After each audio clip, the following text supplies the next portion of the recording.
Et la pire chose qu'on peut faire dans une société, c'est de ghettoiser les étrangers.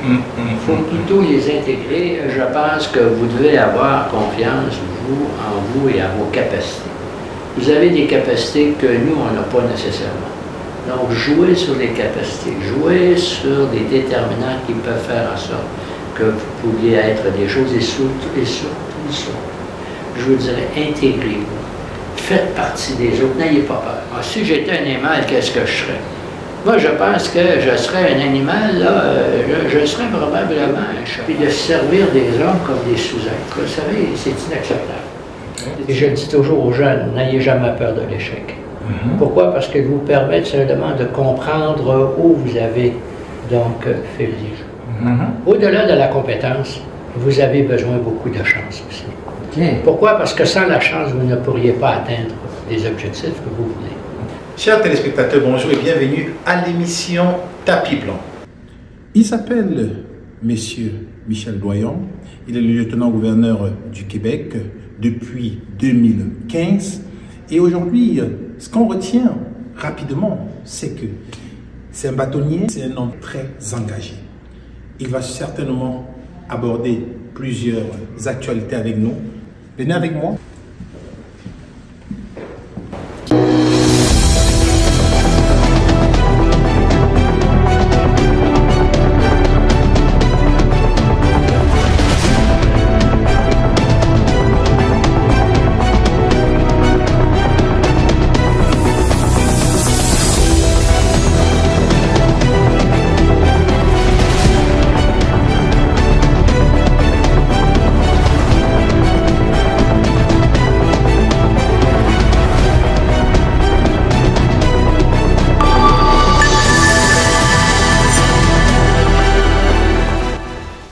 Nous avons l'honneur et le privilège aujourd'hui d'être dans les bureaux du lieutenant-gouverneur, l'honorable Michel Doyon, qui nous reçoit pour une série d'émissions que nous aurons le plaisir de vous présenter. Bonjour, honorable. Bonjour, vous allez bien? Oui, ça va très bien. Et vous? Très bien, ça me fait plaisir de vous recevoir aujourd'hui. On aimerait comprendre, pour ceux qui ne vous connaissent pas avant d'entrer dans ce rôle, on sait que vous êtes bâtonnier, que vous avez un cursus très riche. En 2 mots, que direz-vous de vous au niveau de votre parcours? Ce que je vous dirais, c'est la chance. La chance? Oui, parce que... Vous croyez à la chance? Oui, moi je crois à la chance parce que dans toute nomination, dans toute position que vous allez, où vous allez pouvoir gravir certains échelons, au-delà de la compétence, vous avez besoin beaucoup de chance aussi. Pourquoi? Parce que sans la chance, vous ne pourriez pas atteindre les objectifs que vous voulez. D'accord, comme bâtonnier. Bâtonnier, vous êtes subi à une élection. Donc, il faut que vous soyez chanceux au moins pour être capable de gagner l'élection. Moi, j'ai eu la chance d'être élu par acclamation. Alors, quelle chance que c'est. D'accord, pas d'élection. Il ne faut pas la chance pour être professeur. Vous avez été enseignant à l'université. Ah oui, j'ai été enseignant, mais dans le fond, en enseignement, c'est la continuation. Voyez-vous, moi, ma grande réussite, ça a été un échec. Et je le dis toujours aux jeunes, n'ayez jamais peur de l'échec. Pourquoi? Parce qu'il vous permet simplement de comprendre où vous avez donc faibli, soit dans vos études ou dans votre comportement. Et si vous êtes capable de vous relever, de considérer tout simplement la raison de votre échec, vous allez réussir. Alors moi, j'avais eu un échec. À l'époque, c'était le cours classique chez nous, à l'époque. C'était les études classiques qui n'existent plus aujourd'hui, et où il fallait apprendre le grec, le latin, etc., les mathématiques, et moi, je n'étais pas tellement fort en mathématiques. Alors, je pensais d'avoir un échec en mathématiques, sauf que j'ai eu un échec en anglais. Or, c'est que, donc, nous devions à l'époque reprendre l'année au complet. Parce que lorsque nous avions un échec seulement dans une matière, même si on avait bloqué dans une seule matière, et que nous avions réussi votre année, nous devions quand même reprendre l'année. Alors moi, bien, j'ai été étudié en Ontario, qui m'a permis d'une part d'apprendre l'anglais et d'autre part d'éviter à avoir à subir tous les examens de sciences dans lesquels je n'étais pas tellement fort. Donc j'ai pu obtenir mon baccalauréat. Donc c'est une première chance. Deuxième des chances, j'enseigne et après ça, avec mon épouse, lorsque j'ai un premier enfant, je décide de faire mon droit. Donc c'est une chance. Que vous êtes aussi avocat, oui. Ah oui, c'est une chance. Encore une fois. Alors, et je dirais que lorsque je suis venu bâtonnier du Québec, j'ai eu une chance encore. On m'a invité à devenir vice-président du barreau. Donc, à partir de ce moment-là, j'ai été élu par acclamation. Quand je suis devenu bâtonnier du Québec, j'ai été élu par acclamation. Donc, aucune élection. Donc, j'ai fait l'unanimité. Et finalement, quand je suis été nommé lieutenant-gouverneur, bien encore une fois, c'est par la chance, parce que mon nom est apparu en tout dernier. Et je pense que c'est une photo de moi que j'avais inclus dans mon curriculum vitae, qui a fait que finalement... C'est une belle photo? Ah, mais c'est une belle photo parce qu'à l'époque, celui qui m'a nommé, c'était M. Harper. Ah, c'est M. Harper que vous avez nommé. Et M. Harper, à l'époque, avait tout simplement, donc, dans la question de l'unité canadienne, axé beaucoup son travail sur la représentation, hein, et que le fait que le Québec et que le Canada étaient un pays de monarchie constitutionnelle. Et donc, il avait réinstitué tous les symboles monarchiques, un peu, hein, le Royal Canadian Air Force, etc., etc. Et moi, j'étais colonel honoraire de la base de Bagotville à l'époque, de l'aviation canadienne. Et j'étais photographié avec mon habit de colonel. Et il a dû dire, bon, voilà, c'est un homme qui nous présente. Vous présentez la chance comme étant le fruit vraiment de votre réussite, quoiqu'on sait que malgré tout, il faut toujours travailler fort pour avoir cette chance-là. Mais c'est sûr que vous devez travailler, alors que vous devez réussir, mais je dirais ce qui est important dans la vie. Vous savez, peut-être l'étude est importante, mais il faut que vous ayez un comportement humain, et il faut que vous soyez capable d'établir des relations avec les autres. Si vous n'établissez pas de relations avec les autres, si vous ne faites pas donc de travail personnel pour être capable d'être ouvert aux autres, de parler, d'avoir des amis, ça va d'avoir des relations, bien c'est pas possible, parce qu'on a besoin des autres dans la vie, et que finalement on ne sait jamais qui on peut avoir besoin. J'aime bien ce que vous dites quand vous parlez de la relation aux autres, parce qu'on sait que vous êtes à la tête du législatif et de l'État du Québec, et vous êtes le lieutenant-gouverneur. Donc, en rapport aux autres, on aimerait savoir actuellement, qu'est-ce que vous pensez, en particulier, cette relation aux autres, le Québec et les communautés diverses? Je vous dirais que, je vais peut-être vous surprendre, mais je n'ai pas à penser à ça. OK. Pour une simple raison, que je ne fais pas politique. Le lieutenant-gouverneur, en tant que fonction, vous avez parlé tout à l'heure du représentant du roi. Sauf que c'est le chef de l'État en soi et le chef de l'État du Québec. Mais à titre de chef de l'État du Québec, je dois essayer d'être une personne rassembleuse. Je dois essayer d'aller voir tous les gens, d'aller voir quelle que soit la race, la religion. D'accord? D'essayer de discuter avec elles, de les accueillir, de les honorer. Je n'ai pas à me poser la question, est-ce que je dois aller voir la communauté X? Donc pour moi, ce n'est pas un effort, c'est le fait que lorsque vous êtes le représentant d'un État, bien vous devez inclure tous celles et ceux qui vivent à l'intérieur de l'État. Et non pas tout simplement commencer à catégoriser des gens que vous préférez rencontrer ou non. Non, vous devez être un facteur d'unité, vous devez être un facteur, parce que les hommes politiques n'ont pas le temps d'aller rencontrer toutes les communautés, tout ça. Donc à partir de ce moment-là, mais c'est le rôle peut-être du représentant de l'État de le faire, d'accord, de les honorer. Alors, quel que soit le genre aussi, je le fais. Alors, vous le faites, vous représentez et vous accompagnez. Actuellement, si je me permets, bien sûr, au nom de ceux qui nous regardent, de vous demander votre approche pour vous assurer, bien sûr, que les voix de ces différentes communautés sont entendues. Bien, c'est-à-dire que ce que je vais faire, c'est que je vais les rencontrer. D'abord, première des choses, il faut les remercier d'être des citoyens et des citoyennes comme les autres.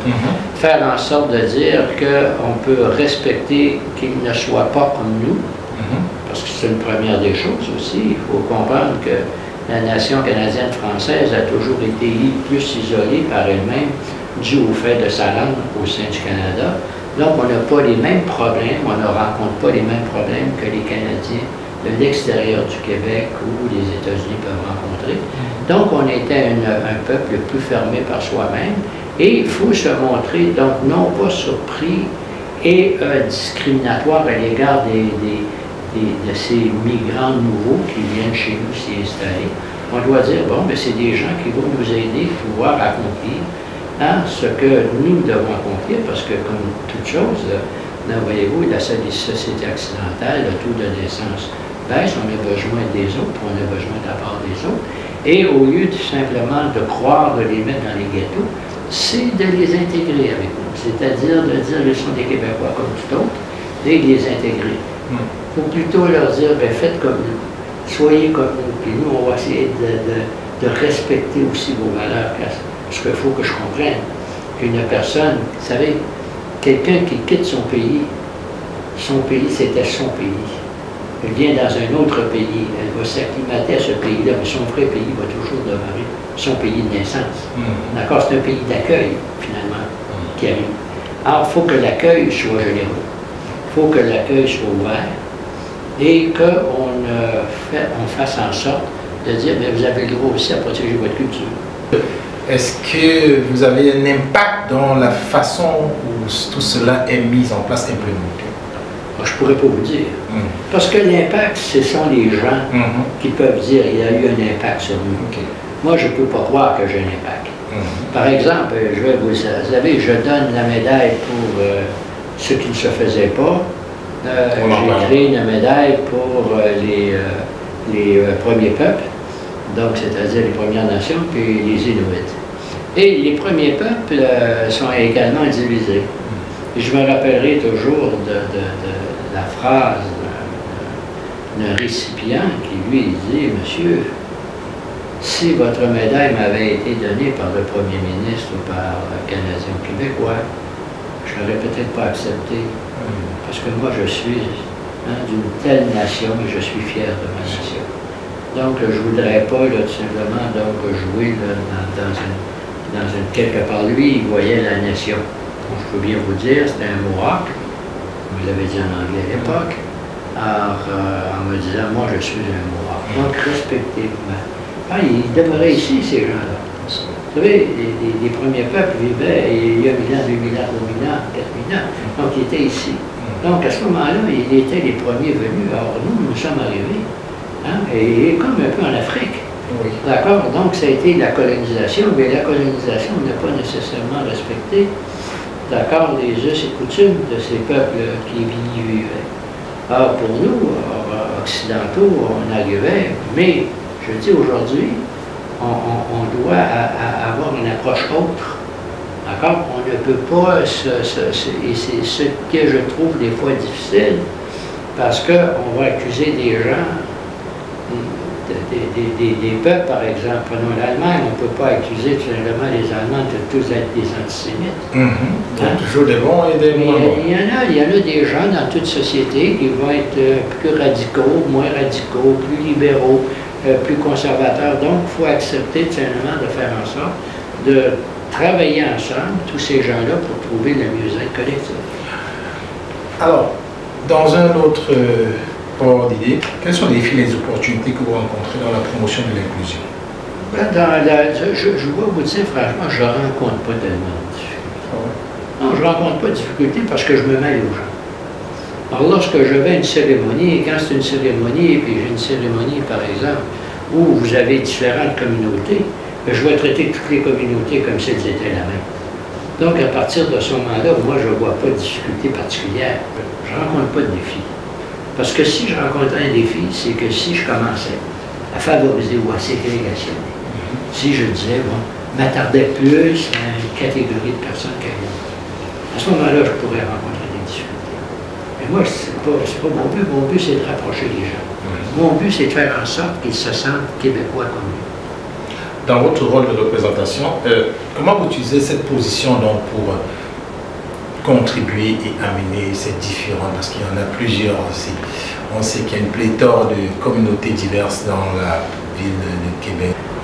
Comment on se positionne? C'est-à-dire que si on est invité par un groupe, par exemple, il y a des groupes qui m'ont invité, j'ai accepté, parce que j'essaie d'accepter le plus possible. d'y aller. Par exemple, la communauté africaine, je me rappelle il y a quelques années, avait organisé simplement à l'Université Laval une rencontre des différentes communautés africaines, de tous les différents peuples qui composent, chacun avec, et j'étais allé, puis j'avais trouvé ça magnifique, mais je m'étais bien intégré avec les gens, avec les différentes cultures, parce que même ces peuples, c'est des peuples différents. Ils peuvent venir du même continent, mais ils sont trop fort différents aussi. Donc, à partir de ce moment-là, pour moi, c'est également une chance d'apprendre. Puis de servir des hommes comme des sous-êtres. Vous savez, c'est inacceptable. C'est inacceptable dans une société, je veux dire, évoluée, de considérer qu'il y a des hommes qui sont plus élevés que d'autres. On est tous égaux. Donc, c'est l'égalité qu'il faut essayer de voir.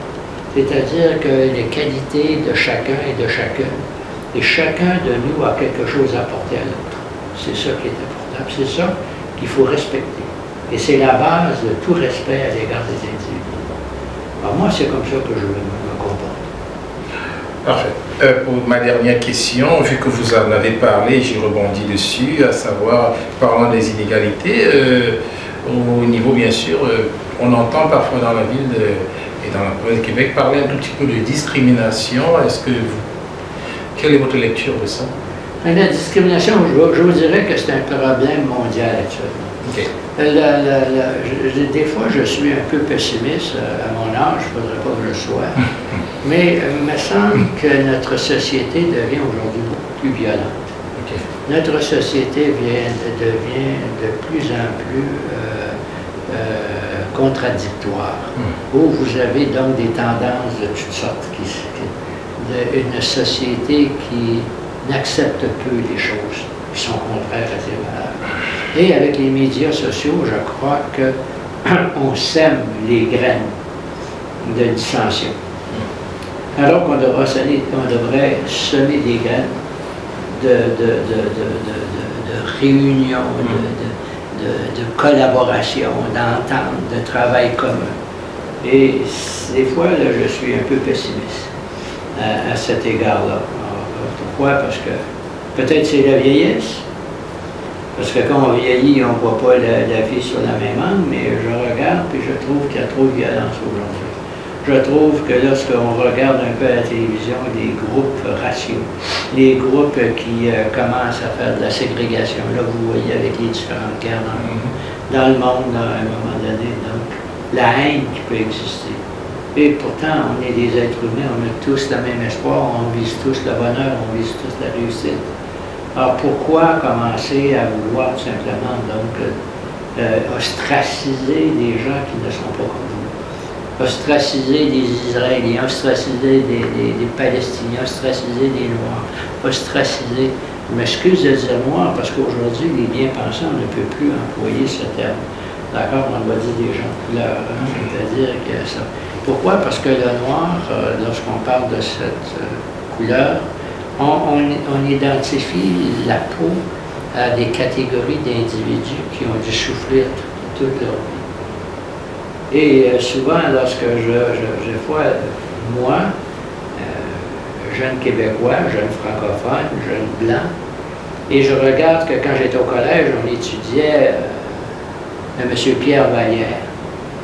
Et nous, on avait simplement donc l'impression, Canadiens-Français, qu'on était un petit peu inférieur aux anglophones, qui eux dirigeaient un peu toute la société au niveau financier et tout. Et nous, on faisait donc un peu le travail de base, vous savez, donc le travail donc, pour être la main-d'œuvre, alors qu'eux étaient le capital argent, nous étions le capital travail. Donc, il y avait un volume qui s'était appelé les nègres blancs d'Amérique. Parce qu'on s'associait peut-être aux Noirs, d'accord, à la communauté, à la communauté de couleur. Et pour nous, c'était pas quelque chose de négatif, c'était quelque chose de égal. On traite exactement comme on veut traiter les autres. Moi, je traite mieux encore pour vous. Mais il y a des gens qui étaient obligés de travailler très fort avec des bas salaires pour être capable de réussir. Donc, des fois, on a de la difficulté de définir le langage adéquat.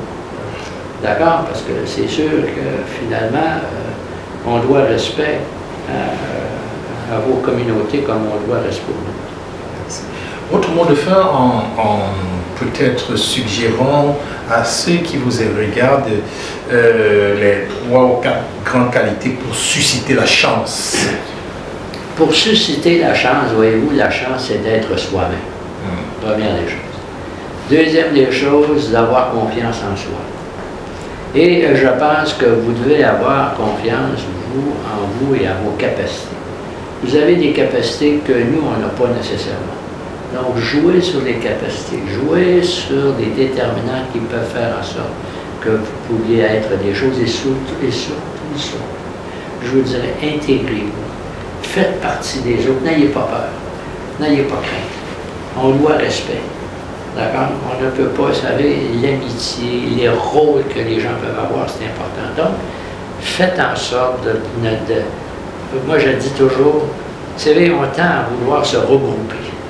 Moi, on va en voyage, on s'en va à l'extérieur d'un pays, on s'en va en croisière ou quelque chose. On va tenter de retrouver des gens comme nous.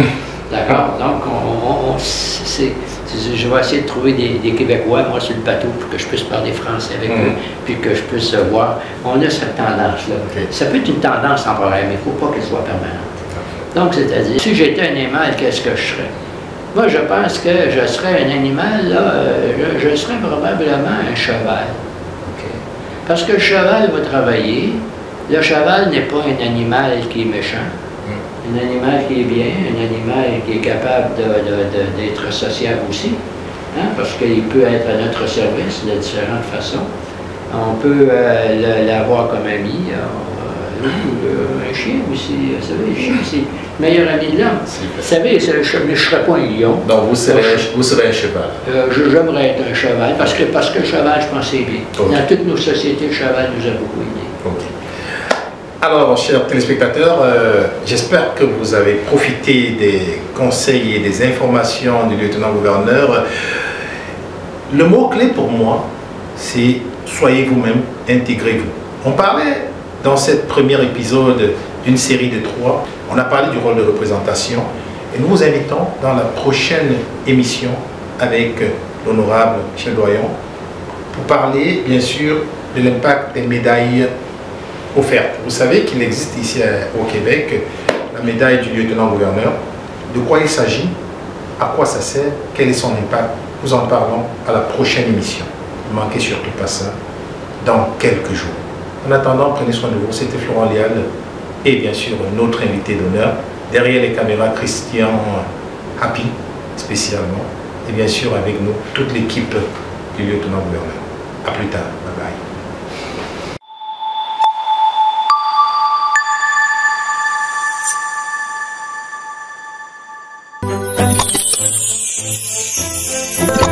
Découvrez Afrique Remi. De votre confort, envoyez de l'argent depuis le Canada et les États-Unis vers de nombreux pays africains. Tout ceci au meilleur taux du marché. Allez-y et téléchargez l'application depuis Play Store et Apple Store.